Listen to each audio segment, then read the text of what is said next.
Terus untuk apa kita memilih wakil-wakil kita? Ya enggak? Kalau kayak gitu ya sudah, kalau memang mau menjadi raja diraja kayak gitu ya.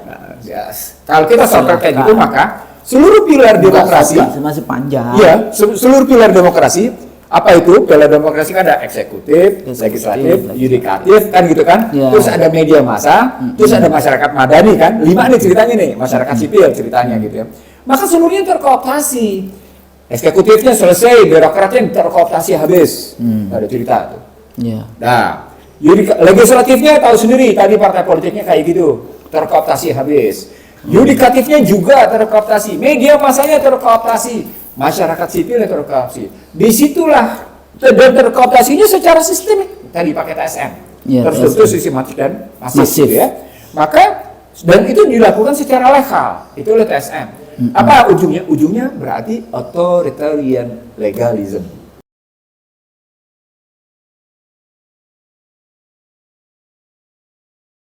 Autokrasi versus demokrasi. Yang pertama. Ya. 1, 2, 3. Oke.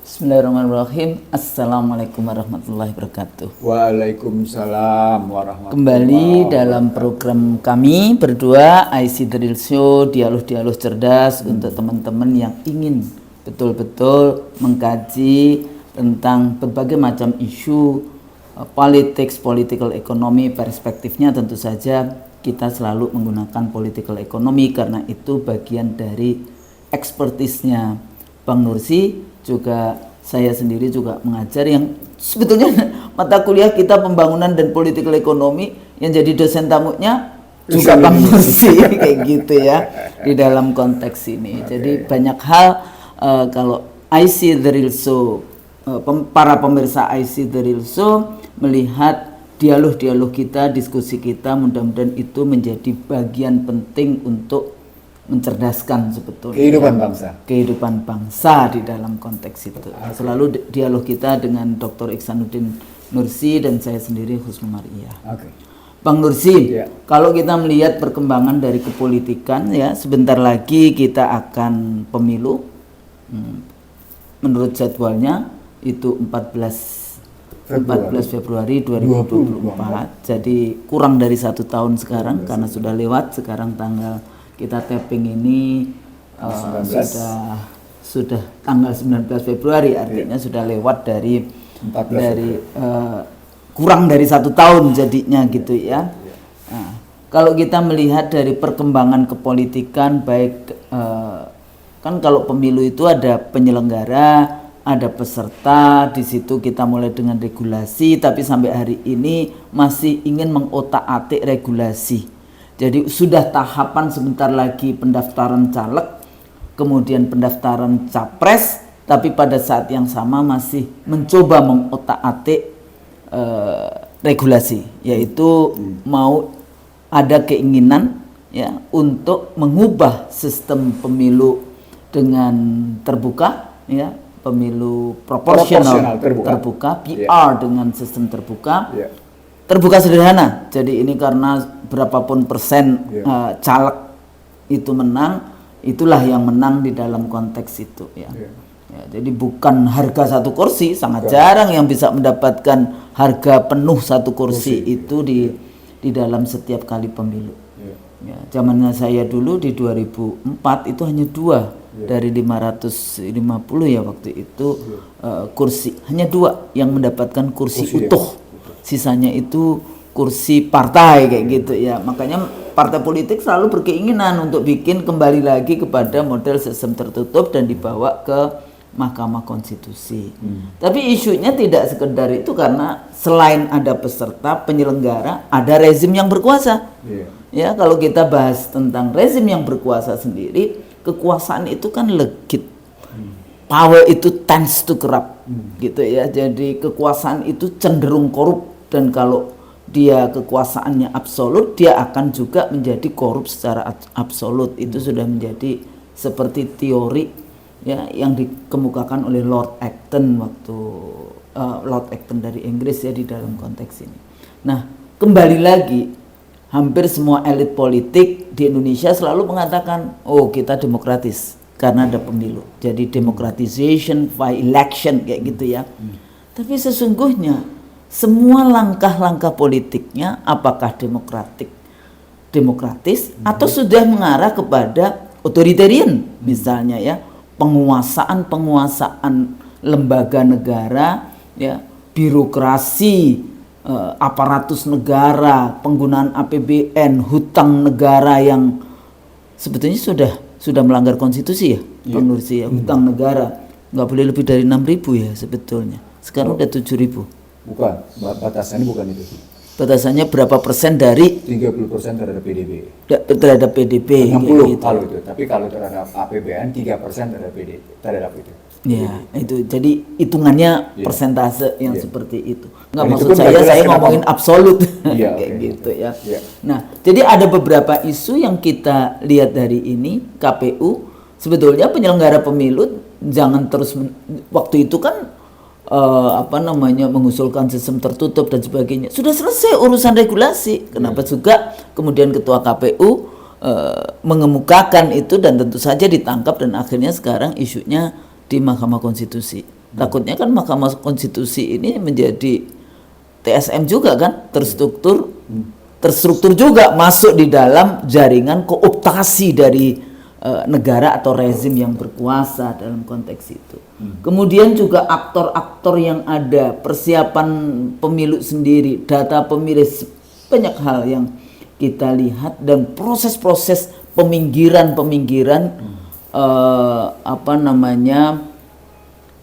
yang kita sebut between quote oposisi kayak gitu kan ya, baik itu oposisi di parlemen maupun oposisi non parlemen, artinya di dalam masyarakat secara luas itu juga dipinggirkan, tokoh-tokohnya dipinggirkan ya, ulama dimasukkan penjara dan sebagainya. Nah, apa kita masih percaya nih bahwa akan tetap ada suksesi pemerintahan secara periodik seperti apa yang diamanatkan dalam konstitusi kita? Berarti setiap 5 tahun, setiap tanggal 20 Oktober harus sudah ada presiden baru. Nah, kalau melihat gelagat politik dari mulai keinginan memperpanjang masa jabatan, menginginkan 3 periode, kemudian yang tadi saya katakan kekuatan-kekuatan non parlemen yang menjadi kontrol dari rezim yang berkuasa juga sudah dilumpuhkan, dimarginalkan ya, dan masyarakat kemudian juga dengan sekedar kartu-kartu dan pembagian sembako yang pakai dilempar-lempar itu semuanya menjadi bagian yang yang mengarah kepada kok sepertinya tidak ada kepercayaan kita bahwa pemilu akan jalan pada sesuai dengan konstitusi yang sudah di konstitusi, jadi sesuai dengan amanah konstitusi yang kita sepakati bersama sebagai janji suci dari semua kekuatan politik yang ada maupun rakyat di Indonesia. Nah, melihat kondisi yang seperti ini, kita mesti harus mendiskusikannya bagaimana. Apakah kita akan diam saja, mengikuti saja, follow the nose, ya, atau membiarkan kalau sampai nanti ada terjadi political chaos, ya, political unrest, jadi kita tahu apa yang akan terjadi tapi kita diam saja, atau mari kita ajak semua untuk duduk bersama, ya, untuk tetap amanah terhadap pasal-pasal dalam konstitusi. Nah, kalau menurut Bang Nursi sendiri, kita harus bagaimana? Oke. Bismillahirrahmanirrahim. Yang pertama, YouTube kita Beberapa waktu lalu sudah bicara 2 hal. Yang pertama soal perpanjangan kita sudah bicara tahun lalu jauh sebelumnya. Yang kedua kita bicara tentang pemilu dan dekret dengan kuadran analisis. Nah, dalam kajian itu kita sudah melihat apa yang saya sebut sebagai bagaimana pemilu itu sebagai bagian dari siklus ketatanegaraan, siklus politik sebuah negara, diambil sebagai kerangka hak, perwujudan hak kedaulatan rakyat. Salah satu perwujudan hak kedaulatan rakyat. Dalam bahasa yang lain, dalam bahasa akademik, perwujudan partisipasi politik. Gitu ya. Tapi pada saat yang sama, kita dapetin dua hal. Yang pertama, YouTube kita sebelumnya juga sudah bicara tentang authoritarian legalism. Ya. Ya, kita sudah bicara authoritarian legalism. Kita sudah bicara itu satu prinsip otoriter, satu model otoriter yang diterapkan secara legal gitu. Padahal namanya demokrasi. Gitu. Nah, kalau gitu pertanyaan besarnya menjadi sebelum kita bicara autokrasi lebih rinci, nanti kemudian juga berhadapan dengan demokrasi yang lebih rinci, maka kita harus jelasin dulu bahwa model autokrasi ini sama dengan dekat dengan model monarki.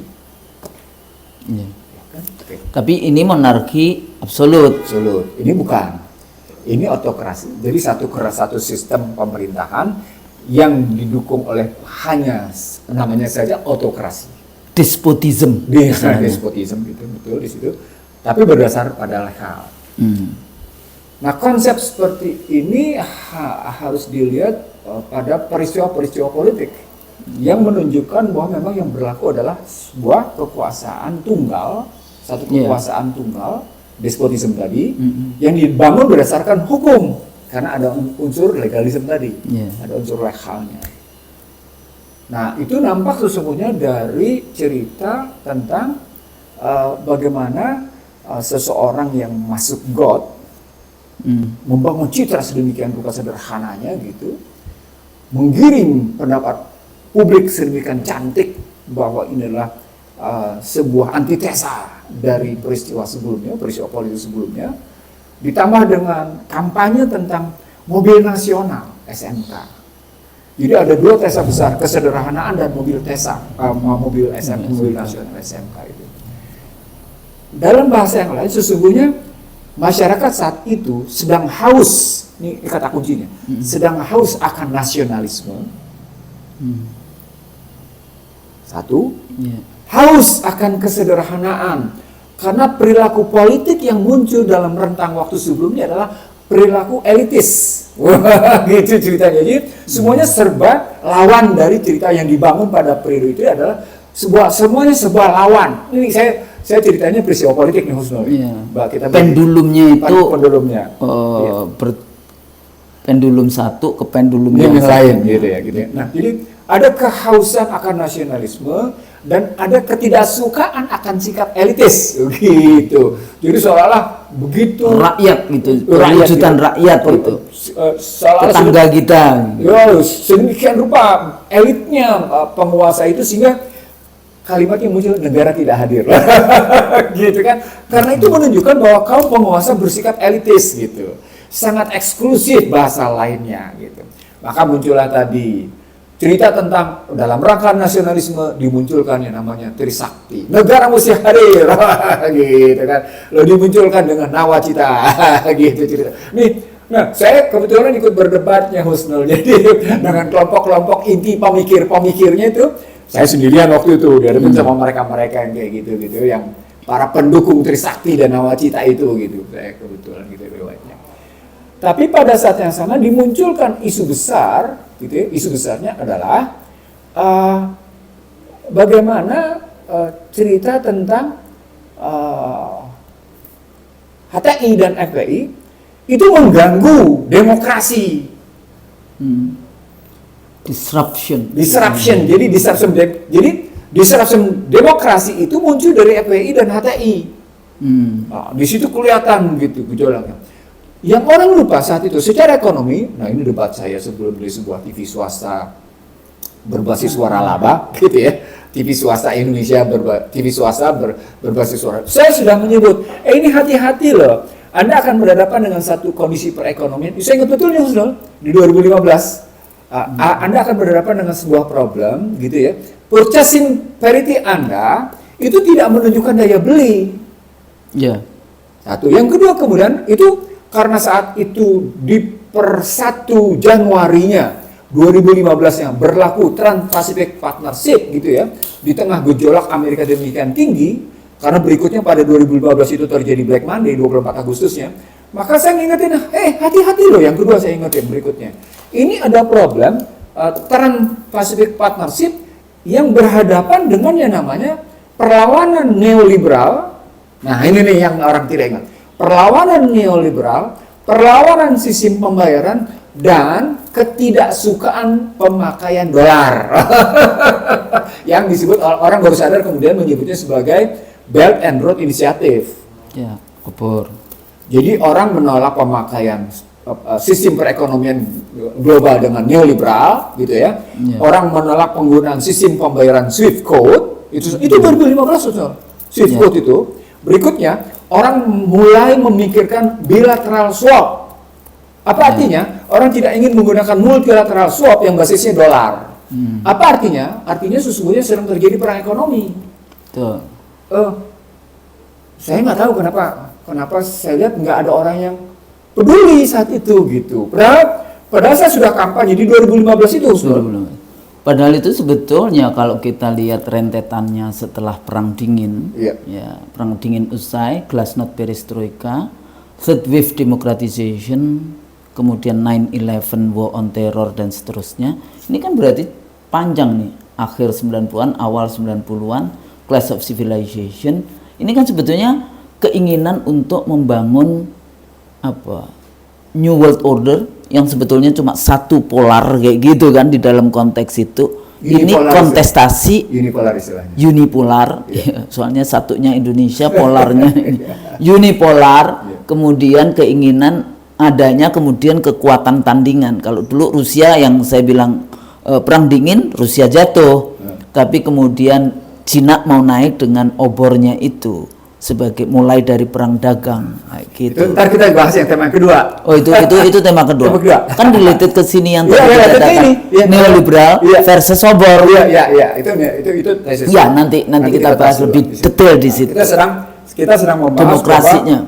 Karena Indonesia kan tesis saya sejak awal Husnul. Ketika saya memperhatikan peristiwa 10 November 45 yang berdampak pada 27 Desember 49 tentang KMB dengan aksi militer 1, aksi militer 2 Belanda, di mana Belanda bermaksud mengelabui dengan menunggu sekutu untuk mendudukan kembali Indonesia. Maka saya berpendapat tidak ada peristiwa politik Indonesia di dalam negeri, peristiwa politik dalam negeri Indonesia yang tidak berhubungan dengan, yang tidak berkaitan dengan pengaruh luar. Jadi semua peristiwa politik besar di Indonesia selalu berkaitan dengan pengaruh luar. Jadi kita sebetulnya tempat dari sebetulnya ya ini field lapangan perang. Kesadaran kita sebagai lapangan perang itu sesungguhnya sudah dimunculkan dalam perdebatan BPKI dan BPKI. Bahwa kita tidak menganut ini, itu para pendiri Republik ngomongnya begitu. Artinya sesungguhnya saya ingin mengatakan pada Ghazali Fikri ya, peperangan pemikiran, sudah nampak bahwa Indonesia adalah medan pertempuran. Perang. Bukan medan pertempuran, medan perang. Jadi kita itu killing fieldnya kayak gitu. Kalau itu jadi judulnya William Blum. Ya, yang di judul itu judul bukunya William Blum, Killing Field, yang William Blum sendiri kritik tentang demokrasi sebagai ekspor paling mematikan seluruh dunia dari Amerika gitu. Proyek. Jadi mereka juga menggunakan terminologi project loh, project demokrasi. Iya, project demokrasi. Tapi William Blum lebih tegas menyatakan ekspor paling mematikan dari Amerika adalah demokrasi, kata William Blum. Gitu.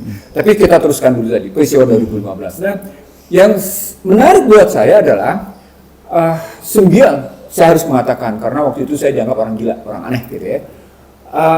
Yang paling menarik adalah saat itu semua orang tidak dalam posisi tersadar bahwa Indonesia menghadapi sebuah gelombang besar, gitu ya. Dari gejolak politik yang muncul, dan itu dibuktikan terjadi pada 24 Agustus 2015 Black Monday, di mana Amerika sedang memukul Cina dan Rusia. Nah, Indonesia sendiri asik-asik aja. Dia lupa bahwa sesungguhnya ada problematik ekonomi politik yang sedang bergejolak di level regional dan terus. Ini sudah 2016 berarti sudah rezim ini ya. Iya, rezim sekarang. Saya nggak mundur dari belakang, saya cuma bilang transisi dari rezim SBY ke rezim Joko Widodo itu tidak dalam konteks betapa pentingnya memperhatikan gejolak politik regional, internasional regional yang pada saat itu saya sudah menggunakan istilah FUKA. Saya sudah menggunakan istilah FUKA yang kemudian saya bukukan pada 2019. Kalau ceramah saya di berbagai perguruan tinggi gitu ya, saya sudah ngomong kemana-mana itu. Gitu. Kenapa? Karena tadi ceritanya. Nah, gejolak politik di dalam negerinya setelah tidak peduli dengan situasi itu, malah memainkan tadi dibubarkannya FPI, dibubarkannya HTI, lalu mungkin asik melakukan kekuatan politik dengan cara mengabaikan aspirasi dan saat itu di 2016 berikutnya adalah mengubah undang-undang MD3 yang ini menarik Kusnul, yang ini uji buat saya ini tes pertama yang mengakibatkan panitia khusus DPR tidak punya daya apa-apa atas keputusan sendiri. Menarik Kusnul. Padahal ini pansus. Iya. Pansus nih, waktu itu pansusnya namanya Pansus Pelindo II. Kebayang nggak Usno? Karena Pansus Pelindo II sedemikian rupa menekan pemerintah, gitu ya. Tapi kemudian dia tidak bisa bikin apa-apa, maka yang diubah adalah Undang-Undang MD3. Saat itu uji cobanya pertama secara regulasi, makanya kemudian authoritarian legalism, uji cobanya adalah mengubah Undang-Undang MD3. Dan itu hanya untuk DPR. Di satu sisi ada keuntungannya atau sebetulnya demokrasi on sale, jadi udah terbeli mereka, sold out dengan MD3. Kalau sold outnya kan karena memang sistem. Ya. Karena memang sistem. Tapi sesungguhnya kan tidak seluruhnya terbeli. Minimal kita masih ada 2 partai. Ya. Jadi kita masih ada 2 partai minimal. Tujuan saya adalah kenapa tidak seluruhnya sold out gitu ya berdasarkan sistem, tapi masih ada 2 partai. Dengan melihat apakah semua pihak, di sini pertanyaan, apakah memang seluruh kekuatan partai politik terkooptasi atau tidak? Nah itu diindikasikan pada perubahan Undang-Undang MD3 pada tahun 2016. Itu menarik yang Husnul. Tesa ini tidak pernah muncul, saya terus terang aja bilang Mas Husnul. Karena kebetulan saya sorry to say harus saya bilang, saya ngelihat betul nih ada problematik pada yang namanya perpanjangan masa kontrak antara Pelindo II dengan Hutchinson untuk Jakarta International Container Terminal yang punya problem mendalam di situ yang dibikin pansusnya, tapi kemudian pansusnya diamputasi, dilumpuhkan kalau pakai istilah Husnul, dilumpuhkan dan cara melumpuhkannya pakai MD3. Nah, saat itulah sesungguhnya rejim membuktikan bahwa dia punya daya luar biasa disebabkan kemampuan mengkooptasi. Di situ Ya, Husnul dalam menariknya. konteks yang rezim sebetulnya ya tidak hanya sekedar pimpinan yang ada di istana Apa kalimat penting yang sudah? Ya. Kalimat penting dari Undang-Undang MD3 itu adalah pemerintah tidak punya kewajiban untuk menjalankan rekomendasi pansus. Iya, tidak punya daya. Jadi kalau ada orang cerita sekarang bikin panja, bikin pansus, enggak ada gunanya. Karena dalam undang-undangnya sendiri dikatakan bahwa kalau DPR parlemen itu punya fungsi, ini kan kita bahas lagi the separation of power atau the distribution of power. Kita bicara demokrasi on papers atau in practice, karena pada dasarnya konsep demokrasi di seluruh dunia sebetulnya fail in practice. Karena tetap aja yang tadi itu gagal maksudnya kan? Ya, gagal. Jadi di satu sisi bicara tentang the separation of power, checks and balances, tapi nggak terjadi. Yang terjadi justru pengumpulan, kemudian kekuatan-kekuatan legislatif terkooptasi oleh kekuatan eksekutif, yudikatif juga terkooptasi. Jadi sebetulnya nggak sipil madani, masyarakat sipil pun terkooptasi. Media masa terkooptasi, maka jadi otoriter. Gitu kata kuncinya Husnul, kalau Husnul langsung shortcut kayak gitu. Jadi nggak untuk menjelaskan tadi itu loh kekuatan-kekuatan yang Bang Nursi katakan, ya. Sehingga apa yang disampaikan oleh pansus DPR kepada pemerintah tidak mengikat. Tidak mengikat, nggak jalan. Terus untuk apa kita memilih wakil-wakil kita? Ya enggak? Kalau kayak gitu ya sudah, kalau memang mau menjadi raja diraja kayak gitu ya. Kalau kita shortcut kayak gitu, maka seluruh pilar demokrasi masih panjang. Iya, seluruh pilar demokrasi Apa itu? Piala demokrasi kan ada eksekutif, legislatif, yudikatif kan gitu kan. Ya. Terus ada media massa, terus ada masyarakat madani kan. 5 nih ceritanya nih, masyarakat sipil ceritanya gitu ya. Maka seluruhnya terkooptasi. Eksekutifnya selesai, birokratnya terkooptasi habis. Ada cerita tuh. Ya. Nah, legislatifnya tahu sendiri tadi partai politiknya kayak gitu, terkooptasi habis. Yudikatifnya juga terkooptasi, media massanya terkooptasi, masyarakat sipilnya terkooptasi. Disitulah terkooptasinya secara sistemik. Tadi pakai TSM, Ya, terstruktur, sistematik dan masif, Masif. gitu ya. Maka dan itu dilakukan secara legal, itu oleh TSM. Apa ujungnya? Ujungnya berarti authoritarian legalism. Gitu loh. Otoriter tapi legal. Tapi legal. Jadi kekuatannya dia menggunakan aturan Aturan hukum. untuk kekuasaannya. Iya. Membawa Iya. pasal-pasal Iya. untuk implementasi kekuasaan. Iya. Nah, di situ kondisi seperti ini kan tentu tetap berhadapan dengan demokrasi. Yang khusus bilang tadi sesungguhnya dia sudah Fail, gagal. demokrasi gagal. Itu memang kita yang di Australia aja ngomong demokrasi bukan sold out, dia bilang sell kayak gitu ya, terjual kayak gitu kan, atau dijual, atau demokrasi rusak kayak gitu ya. Kalau saya bilang gagal. Ya, jadi Yang sistem demokrasi itu gagal karena nanti Bang Nursi sebetulnya dalam kita kan mendiskusikan nggak cuma sekedar apa namanya fenomenan yang hari ini. Ini kan juga rangkaian panjang, makanya kita selalu bahas tentang misalnya IMF, World Bank, UN, Perang Dunia Pertama. Ini rentetan terus kayak gitu ya. 1924 itu jatuhnya imperium, apa namanya, Turki Utsmani, yang terus rentetan, kemudian pembangunan, Perang Dunia Kedua, bom dan sebagainya, dan kemudian proyek demokrasi. Dan kita sepertinya cuma take it for granted aja, dipikir demokrasi adalah demokrasi adalah dibahasnya demokrasi dari Barat yang esensinya sekuler. And secularism murder God, kayak gitu kan.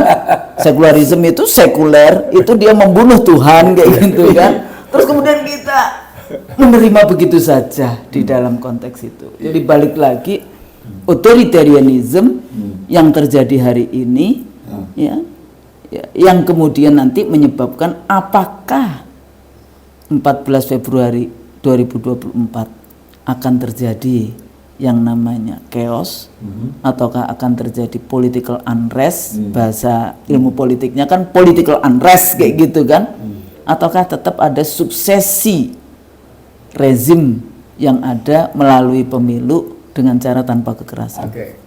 Kalau gitu secara kronologi harus kita lihat dulu. Ya. Bagaimana kronologinya. 2015 sampai dengan 2019 mereka sukses. Sukses tadi menata authoritarian tadi. Bukan sukses dalam arti the real esensi suksesi pemerintahan, tapi sebetulnya dalam ayat Al-Quran itu yang wa makaru itu loh. Wa makaru, merekayasa, kan gitu kan, political engineering.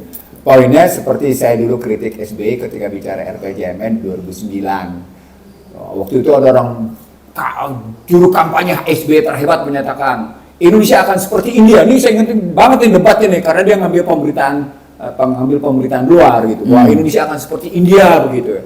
Sebagai gambaran suksesnya. Padahal seluruh indikator RPJMN tidak tercapai. Nggak tercapai. Meroket. Terus begitu juga pada 2019 sama. Indikatornya nggak tercapai semuanya. Nggak ada bisa kita bilang tercapai di situ. Bagaimana tercapai? Udah. Tapi kan saking hebatnya, maka persoalan ini menarik di sini sampai pada persoalan nomor induk kependudukan yang fiktif dan ganda itu tidak dimasalahkan dan orang waras ikut memilih. Orang waras salah ngomong saya. Orang tidak waras. Maaf. Orang gila.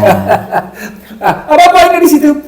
Loh, mereka memasukkan indikator orang gila itu sebagai ini disable.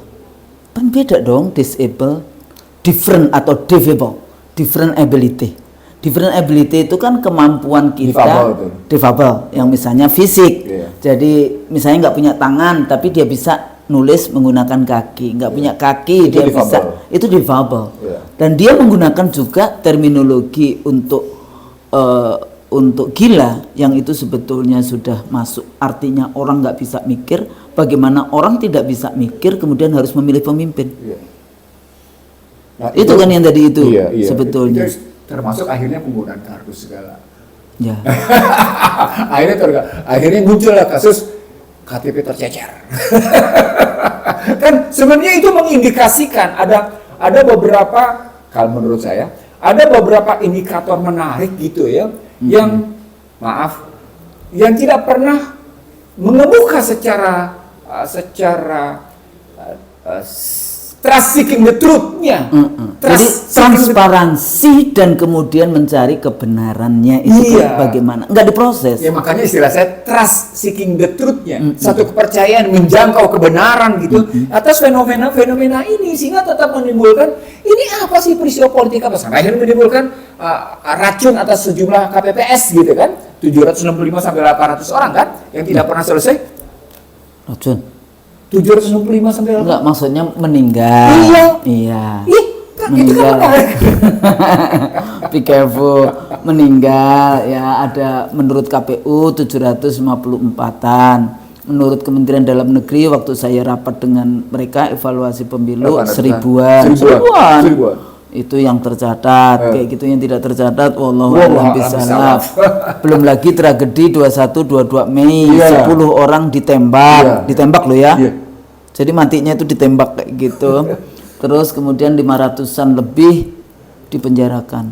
Itu jadi semua rentetan itu menghasilkan gambaran betapa kokohnya rezim gitu khususnya.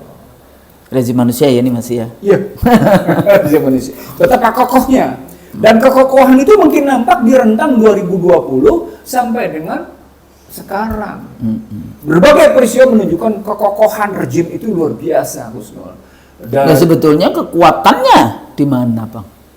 Kan Tadi. kekuatannya kan ada. kekuatannya Dari ada. mulai Menurut saya sederhana tadi bahasanya, Husnul. oligarki ekonominya, Bukan, media. sebelum itu kan oligarki ekonominya basis modal. Basis modal, artinya kapital. baik modal finansial maupun modal sosial maupun modal politik ya. Ya itu kalau tadi kekuatan oligarki itu ada tiga jadi kita ambil. Kekuatan modal politik, modal finansial, modal politik, modal sosial. Nah, kali ini kita terjemahkan lebih lanjut ke dalam kajian kita melihat caranya. Maka cara yang mereka lakukan, ya sudah, semuanya kooptasi. Nah, itu yang kemudian dalam bahasa saya sebagai demokrasi transaksional. Yang Rizal bilang sebagai demokrasi komersial. Yang Muslim bilang demokrasi 3B. Bandar, bandit, dan badut. Badut, 3B. Muslim ngomongnya 3B, saya enggak. Saya bilangnya demokrasi transaksional material gitu ya. Tetapi kalau dilihat lagi lebih dalam lagi, bukan kita. Kalau kita lihat lebih dalam lagi cerita tentang demokrasi 3B atau demokrasi transaksional material, yang dalam realnya adalah otoriter, yang dalam realnya atau otoritarianism gitu ya, Pak. Otoriter tapi legal. Gitu. Maka sesungguhnya peristiwa-peristiwa rentang 20 sampai dengan 24 menggambarkan tidak ada satu komponen pun dari unsur masyarakat yang bisa memunculkan apa yang disebut dengan aspek demokrasi itu sendiri. Baik kebebasan sipil, hak politik maupun lembaga demokrasi. Aspek kebebasan sipil, memang Anda boleh berbeda pendapat. Civil and political liberty. Emang boleh? Freedom of expression. Iya. Teori. Teori. In theory, civil and political liberties, freedom of expression, freedom of pers, freedom untuk membuat berserikat, gitu ya, membentuk organisasi itu demokratis. Demokrasi. Kalau Anda sudah menghapus semua itu otoriter. Nah, Anda mengkritik, Anda akan disebut sebagai orang yang membenci, orang yang tidak suka, bahkan dia ejek. Tentu aja lagi nggak berkuasa. Kalau dia berkuasa Atau juga, enggak laku. Iya, kalau saya diejek dulu sama kaum elit, akan karena giliran lo nggak berkuasa aja. Kalau berkuasa juga akan lagi. Saya diejeknya dulu begitu. Katanya kalau saya nggak dapat jabatan sehingga nyinyir kan. Iya betul. Bukan nyinyir, saya Iya. dosen ilmu politik Universitas Indonesia sejak tahun 82, menjadi asistennya Profesor Muriam Budiarjo dan Profesor Nazaruddin Samsudin. Sudah berapa puluh tahun kita mengajarkan partai politik, pemilu, Itu baru sampai pada demokrasi dan posisi kebebasan sipil. sebagainya. Kita ambil lagi konsep berikutnya tentang hak-hak politik. Kalau kondisinya sekarang, emang dalam rentang rangka pengangkatan kepala daerah itu masuk dalam hak-hak politik?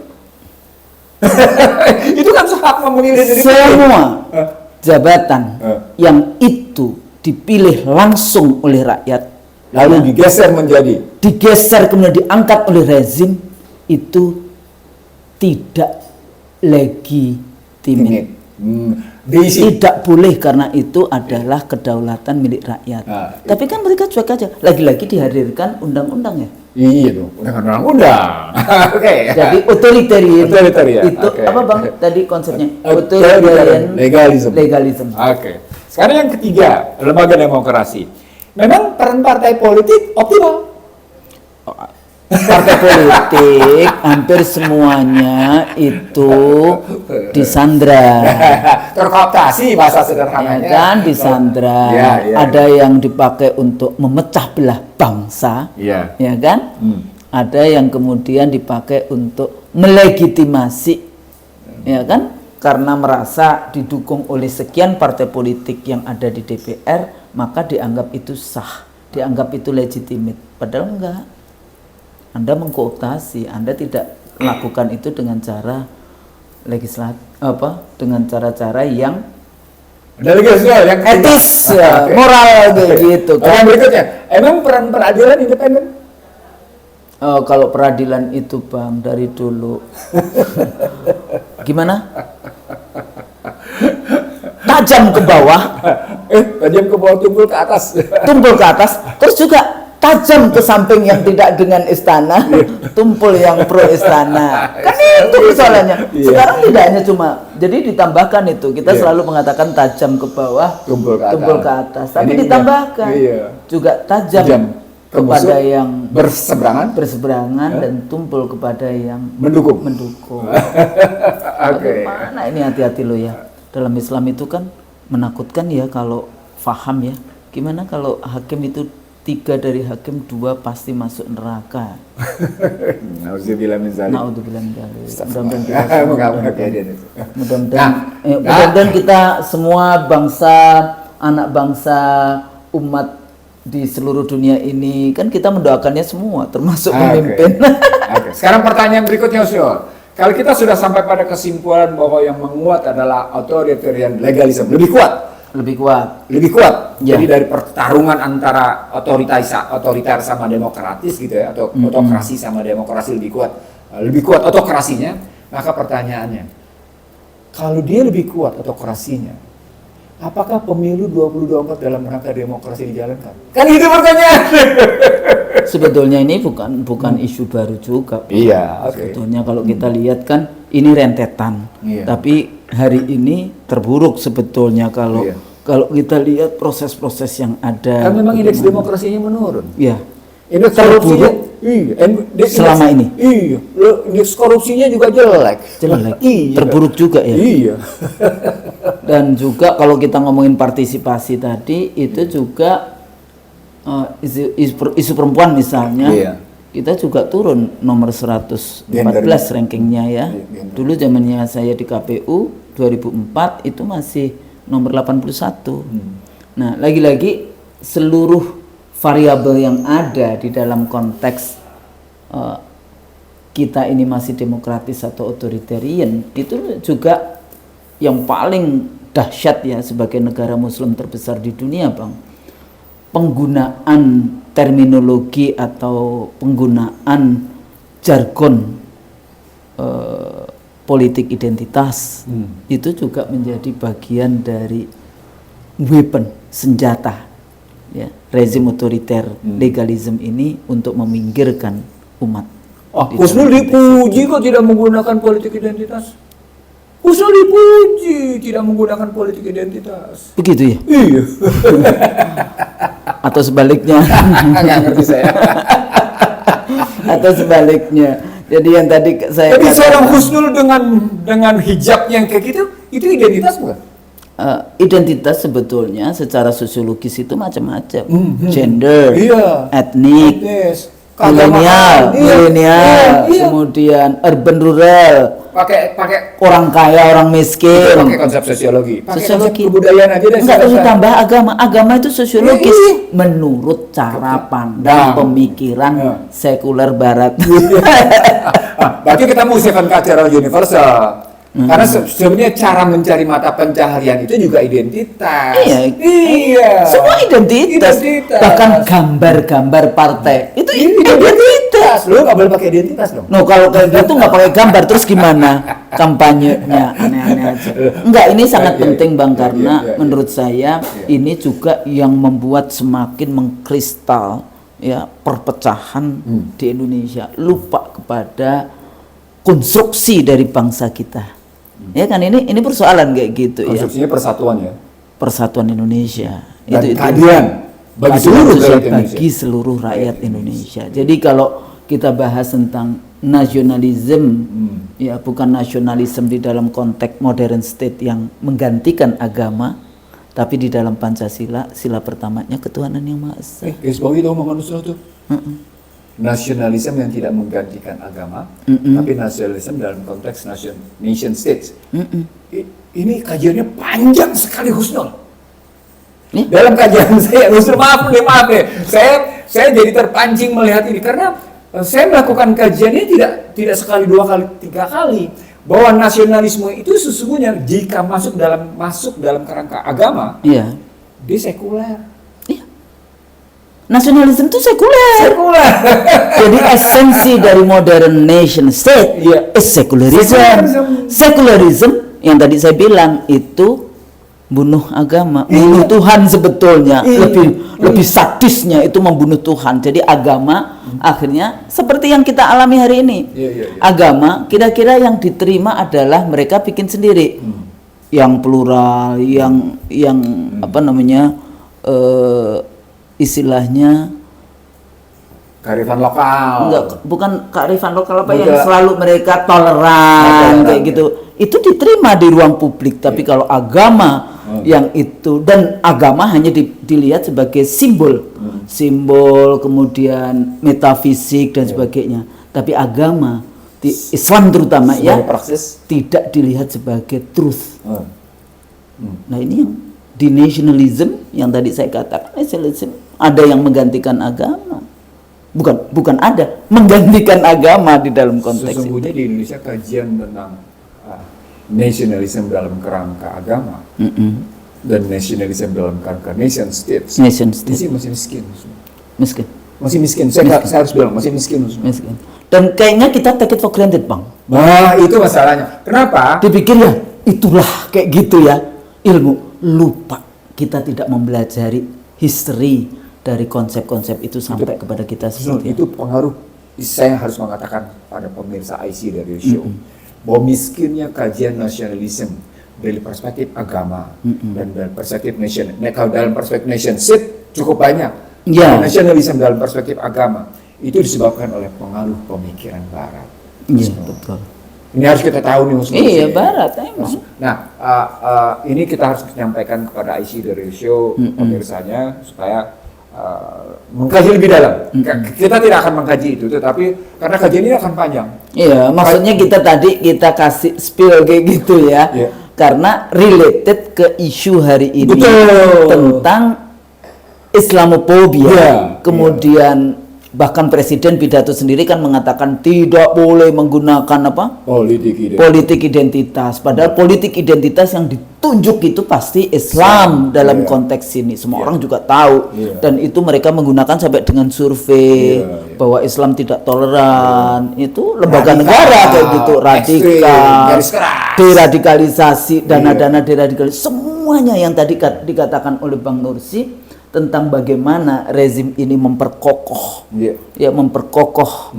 apa keberadaannya kayak gitu ya, dengan segala dia mempreteli sebetulnya mempreteli kekuatan-kekuatan utama di dalam kita waktu itu membangun bangsa. Ini kan sebetulnya imagine community. Bangsa Indonesia kan bangsa bentukan. Iya. Bangsa aslinya ya bangsa Aceh, bangsa Melayu, bangsa seluruh bangsa Jawa, Batak ini dan Sulawesi, sampai Papua, Tidore, Iya. ya, Iya. dan seterusnya. Apalagi sekarang kita menghadapi apa yang terjadi di Papua kayak gitu ya. Papua itu sebagian besar dulu adalah wilayah kerajaan Tidore. Ya. Nah, makanya relevan untuk sedikit spill kayak gitu ya tentang nasionalisme. Mereka karena rezim selalu menggunakan kekuatan itu. Yang Kusno bilang Papua bagian dari Tidore itu nampak juga pada pemilahan perjanjian Tordesillas Zaragoza. Itu. Jadi bukan sembarang itu. Ya. Jadi yang Kusno bilang itu benar gitu. Jadi orang tidak pernah menarik relasi antara Tordesillas Zaragoza dengan betapa Papua itu bagian dari Tidore. Itu menarik di situ. Iya. Tapi lupakan dulu itu. Ya, lupakan. Kita balik. Tapi kadang-kadang kalau ada hubungannya itu pasti kita kayak gitu ya. Oke, balik lagi kepada authoritarian tadi. Iya, iya. Ya, jadi sebetulnya demokrasi apa? Yang sebetulnya yang kita lakukan ini apa kayak gitu. Ternyata kita terjebak masuk di dalam gorong-gorong otoriter. Demokrasi ilusi. Demokrasi ilusi. Wah, ditambah lagi nih baru ini ilusi, demokrasi ilusi, padahal kita kan ingin membangun misalnya demokrasi Pancasila, di situ ada Tuhannya, di situ beradab, di situ ada persatuan, di situ ada musyawarah. Nah, ini gimana nih Bang musyawarah? Ya, jadi saya teringat gini pemilu Husnul kan bikin pemilu 2004 itu ya. Jadi dari 99 dan 2004 itu kan saya boleh dibilang termasuk pribadi yang luar biasa mencermati gagas demokrasi itu gitu ya. Yang menurut saya nggak bisa kita kunyah mentah-mentah gitu. Bisa. Tapi kan semua teman-teman media, semua teman-teman scholar, semua teman-teman politisi, semua teman-teman aktivis gitu ya. Semua teman-teman yang baru itu gitu, semuanya mendukung habis-habisan demokrasi liberal. Saya merasa saya sendirian sudah rentang 1999-2004 karena saya keluar dari DPR itu kan. Saya bingung kok mereka kunyahnya mentah-mentah sih gitu. Makanya keluar tulisan saya tentang reformasi berubah krisis konstitusi. Tapi lupakan itu. Saya ingin mengatakan bahwa ketika kita masuk dalam rentang kekinian melihat berbagai peristiwa dari berbagai peristiwa misalnya perpanjangan masa jabatan kepala desa dari 6 tahun menjadi 9 tahun. Dukungan perpanjangan masa jabatan oleh persatuan perangkat desa. Ini menarik nih gitu. Kalau terus minta 3 kali jadi 27 tahun. Habis itu istrinya yang jadi, anaknya yang jadi, mau bikin apa? Jadi dari cerita-cerita itu semua, saya jadi punya pertanyaan menarik. Jangan-jangan tesa yang pernah dibangun oleh IC The Ratio tentang perpanjangan masa jabatan, tentang authoritarian legalism, itu akan berujung pada tidak ada pemilu 2024. Karena begitu kokohnya rezim ini untuk menjalankan misinya lebih lanjut. Yaitu sebetulnya bukan bacaan dalam konteks itu. Itu yang mereka inginkan. Oh iya? Iya. Kalau nggak bisa 3 periode ya diperpanjang. Power tends to corrupt, absolute power corrupt. Kan banyak ini persoalan-persoalan kong kali kong kayak gitu ya. Kong kali kong itu sebetulnya kita gunakan di dalam bahasa-bahasa ilmiah, ilmu politik kayak gitu. Rezim itu bahasa ilmiah, ilmu politik kayak gitu. Kadang-kadang kan Ibu Kusnu jangan pakai kata rezim, yang kuliah ilmu politik sopo kayak gitu kan. Kong kali kong itu aliansi. Aliansi bahasanya Bang Nursi juga apa? Unholy alliances kayak gitu. Kita terjemahkan bisa persekongkolan jahat, bisa juga persekongkolan busuk. Ya jahat alias busuk kan. Iya. Kalau busuk cuma busuk rotten, jadi kalau buah busuk rotten bisa jadi pupuk. Iya. Nah ini kalau jahat ngambil semua kekayaan kayak gitu kan, ngerusak negara, kedaulatan hancur, bisa menyebabkan sampai negara ini juga hilang kayak gitu di dalam konteks, apalagi kalau kita nggak langsung buka pintu langit ya dalam konteks ini. Jadi kita harus kritis Husnu.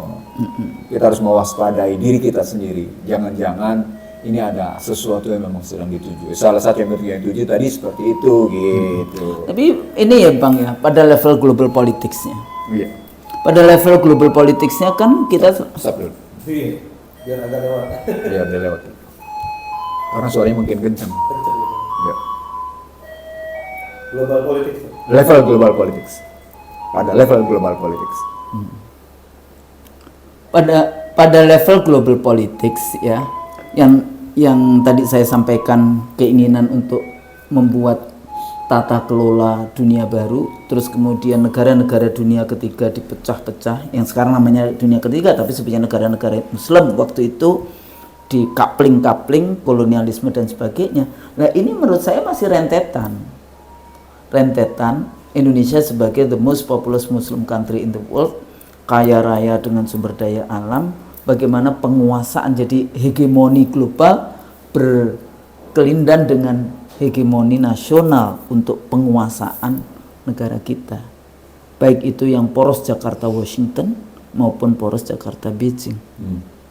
Ya, jadi semua itu kemudian apakah kita mau tetap menjadi pion-pion ataukah kita akan menjadi a leader, ya, jadi menjadi pemimpin dunia di dalam konteks ini untuk peace, untuk perdamaian, untuk coexistence gitu, hidup. Mungkin nggak sih? Ada istilah yang dipakai oleh teman-teman di sana itu, istilah coexistence tadi sebutnya menjadi competitive coexistence. Jadi tetap ada kompetisi tapi kita bisa hidup. Tapi kan yang terjadi nggak gitu. Kapitalisme kan nggak gitu. Iya. Liberalisme, neoliberalisme nggak begitu. The winner takes all, the loser gets nothing. Ya, itu persoalannya. Makanya saya katakan demokrasi sebetulnya gagal. Iya. Jadi jangan take it for granted. Iya. Anda mau bangun demokrasi yang mana? Karena scholar sendiri cukup banyak bikin varian demokrasi. Makanya saya selalu menantang. Ayo kita bikin demokrasi Pancasila itu seperti apa? Jangan lupa sila pertamanya ketuhanan yang Maha Esa. Jadi sumber dari segala sumber hukumnya, ya tentu saja kita harus divine kayak gitu kan harusnya. Gus Nur mengajak saya nanti masuk ke term kedua, bagaimana competitive coexistence, bagaimana unipolar menjadi multipolar, yang kemudian berpengaruh ke Indonesia. Nah, dari sana sesungguhnya kita ingin mengatakan bahwa ya Indonesia itu punya sikap untuk tidak ikut-ikutan. Baik dalam model autokrasi legalisme itu unipolar. Unipolar. Tuh orang mesti tahu tuh bahwa yang namanya authoritarian legalism itu kan adalah unipolar. Perangkatnya unholy alliances. Sehingga mereka yang tidak mau mendukung disingkirkan. Tapi luar biasa menyingkirkannya dengan membawa pasal-pasal hukum melalui pengadilan. Pengadilannya yaitu tadi dikooptasi, selesai. Kalau nggak mau diapain? Dijatuhin. Kalau nggak mau diapain lagi? Diperangin. Ya, mari kita sebetulnya berpikir. Jadi apakah sistem ini yang terbaik ataukah kita harus berpikir membangun sistem-sistem yang ya kalau menurut saya balik lagi para pendiri bangsa kita Masya Allah kan, ketuhanan yang Maha Esa. Jangan lupa itu. Ketuhanan yang Maha Esa. Jadi itu di situ itu sumber segala sumber hukumnya itu di situ. Jadi kedaulatannya bukan kita kan selalu mengatakan Vox Populi Vox Dei, suara rakyat suara Tuhan. Tapi di dalam pemilu suara rakyat dibeli 20.000. Masa suara Tuhan dibeli 20.000? Manipulasi Tuhan tuh di situ. Tuhan kok dimanipulasi gimana toh? Oke. Alhamdulillah. Ya. Jadi sebagai penutup sesi khusus tentang autokrasi versus demokrasi ini, gitu ya. Jangan ikut-ikutan dengan autokrasi ilutif. Jangan ikut-ikutan dengan demokrasi ilutif. Mari kita tegakkan jati diri bangsa kita sendiri. Nah, untuk menegakkan jati diri bangsa kita sendiri, tidak mungkin Anda memutus sejarah, tidak mungkin Anda memutus masa lalu di mana kontribusi Islam luar biasa. Kok Anda mau coba-coba putus? Dan kontribusinya nggak cuma sekedar itu loh, dalam konstitusi, bukan Undang-Undang Dasar 45. Jadi jangan putus itu. Sejarah nggak bisa Anda putusin. Ada orang Betawi bilang begini, putus air di sungai, tidak putus orang bersaudara. Di Indonesia, putus air di sungai tidak putus yang namanya kata pembukaan itu dipecah-pecah gitu. Gitu, nggak boleh dipecah-pecah. Nggak bisa. Jadi jangan mengacak-acak kata pembukaan 115 dalam batang tubuh, dalam aplikasi kebijakan. Karena begitu Anda acak-acak, Kontradiksi ya? iya kontradiksi gitu, maka Anda akan menjumpai sesuatu yang maaf ya, situasi yang tidak satu, hidup Anda sendiri tidak akan tentram. Sebagai pemimpin, Anda akan terus-menerus mengalami kegelisahan.